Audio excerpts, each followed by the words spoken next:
There are, I think, in the field of maintenance, probably more opportunities for real rethinking than perhaps have been recognised to date.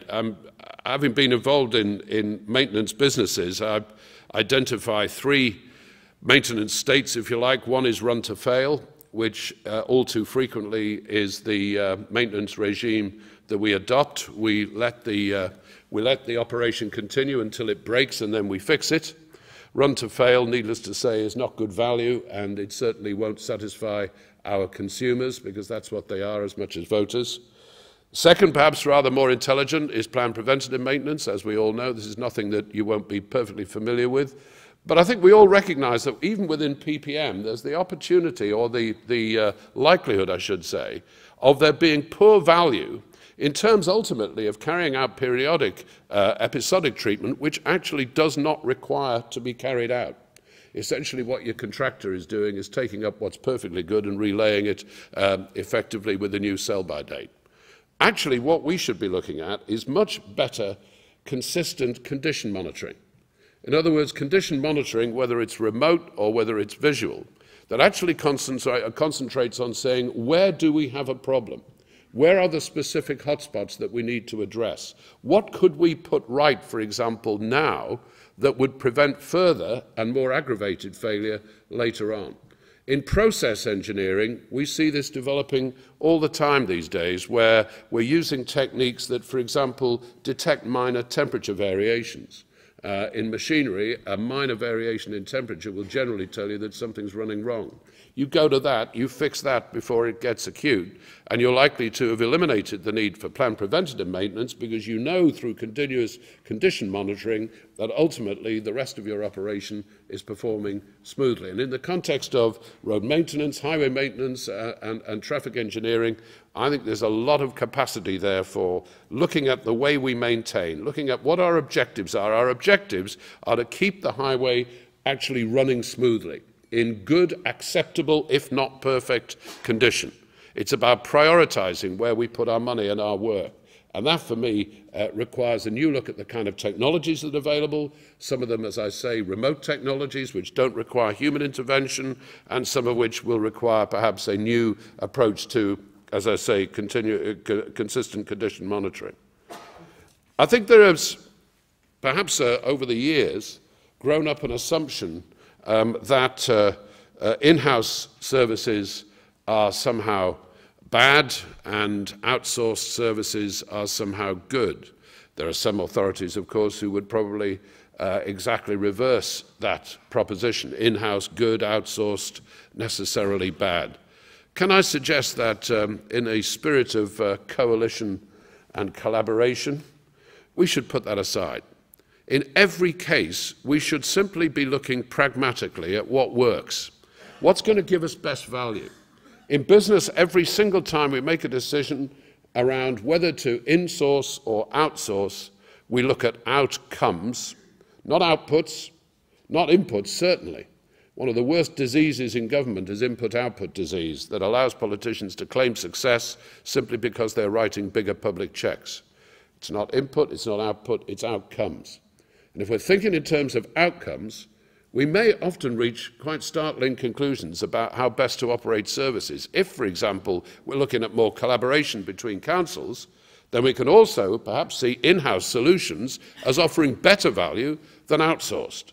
And that's maybe a heretical thought amongst some, and even amongst some of my colleagues on the right of politics. But to me, the distinction has never been that one is good and one is bad. It's about looking at the situation on a case-by-case basis and deciding where should we, as a council, be able to deliver better service to our consumers. I've had a lot of experience over time in dealing with supply chains in large institutions, operations, Network Rail, classically the Highways Agency, and so on. I'm absolutely convinced that at a senior level, one of the great untapped areas of management capability is supply chain management. By which I mean that at one level, supply chain management tends to mean simply tell your suppliers that they've got to be cheaper. Classic case of that. I'm not going to offend anybody from Serco, but if you remember when Francis Maude had them in and said, I want more for less, they promptly simply wrote to all their suppliers and said, we want more for less. It caused something of an outrage. Of course, it was a perfectly logical business proposition, but I think the real key to it is, and we know this, it doesn't actually necessarily deliver you better value.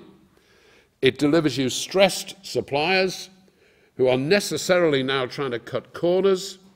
It will invariably not give you best value, and you would get much better value if, in fact, you took the issue, if one took the issue, because I'm not implying that you don't in this room. I'm sure many of you understand this and practice it already. But for those perhaps for whom it might come as something of a revelation, proper discussion, collaboration with suppliers. Talking about outcomes. How can you give me what I want at the price that I can afford? Because actually, that's the key to success. How can you do it? If you were in my position, how would you do this job? And I know, actually from practical commercial experience, that when we're asked that job, whether in the context of highways management or in the context of rail engineering, we can invariably do the job that the client wants at the price the client can afford, or we can do 95% of it, which then invites the client to consider priorities and to see whether there isn't some process of rationalization. I think that means that every one of us in a senior position ought to be looking at supply chain discussions on a regular, monthly basis, certainly with our senior suppliers, actually to constantly question, where could the value be? You know, the worst thing we do in this country is we over-specify. We have an immensely laborious tendering process in any event. I think, what was it, the last figure I saw, 62% of all OGU publications in the whole of the European Union come from one country in the EU, and you can have two guesses as to which that country is. We're incredibly laborious in this, and no doubt that's very good because this is a generally very, very honest process. But there comes a level at which we need to start asking our suppliers how they would do the job and not how we think they would best do the job. I think that's a great besetting sin in the way we procure public works, and it's one that we really ought to put to bed and do it soon. Think in terms of the way that commercial business actually works, because that's what they do all the time. And this reliance, incidentally, on outcomes is something that you, I know, will all take for granted. You'll all understand this, and it really is important to distinguish. This is not a time for graphs and targets. It's about delivering for consumers of our service, whether they're business or industry, what it is that we can give them for the price that we can afford from our political masters. I believe this is entirely possible. And incidentally, just to end my short session, I want you to know that we practice what we preach. When I joined the TfL board, when Boris Johnson was elected in 2008, we were offered an operating cost review by Peter Hendy and his colleagues in TfL, which they proudly told us would deliver 2.4 billion of savings over 8 years. You know, that was the sort of pat on the back. I think we took the view, perhaps slightly hard-headed, but to me absolutely dead right, that 300 million a year on a budget of 7 billion wasn't actually very much.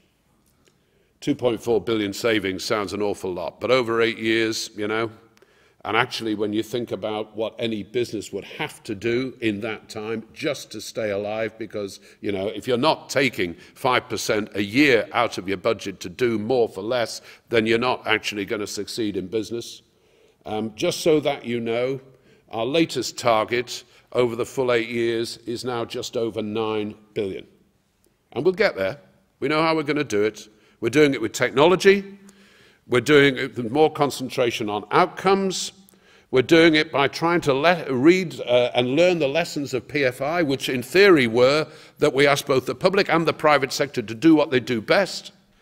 We've established an independent investment project advisory group of really senior project managers and construction specialists who tell us whether we're actually managing our many projects in the right way, and some of the things that they've told us, I have to tell you, in the first year have been deeply embarrassing, but we've learned lessons and we do things differently as a result.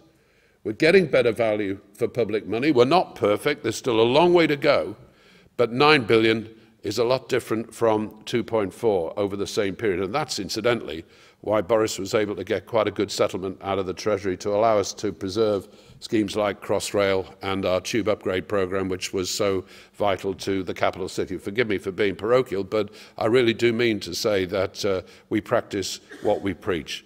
It is a big challenge. Why waste a crisis? Think, I believe, not about the convenience of 5% reduction across every department, or 10%, or 15%, or 20%. That might be politically, with a small p, deliverable, but it actually is lousy value, and I think most of us know it. We have to look radically.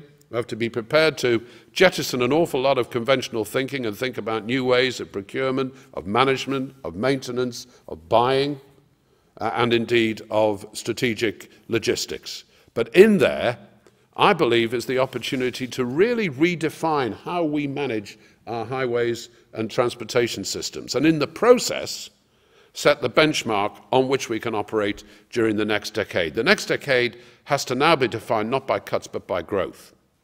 And what George Osborne has said, and said it again in his last budget, is that growth, putting fuel in the nation's tank, if you remember his wonderfully convenient sign-off line, growth is all about making sure that the infrastructure that services our industry and our businesses is in a fit condition to do so. I think if we accept that as our challenge, if we see the radical need for big change as the way forward, we can actually deliver that kind of infrastructure that the country so desperately needs.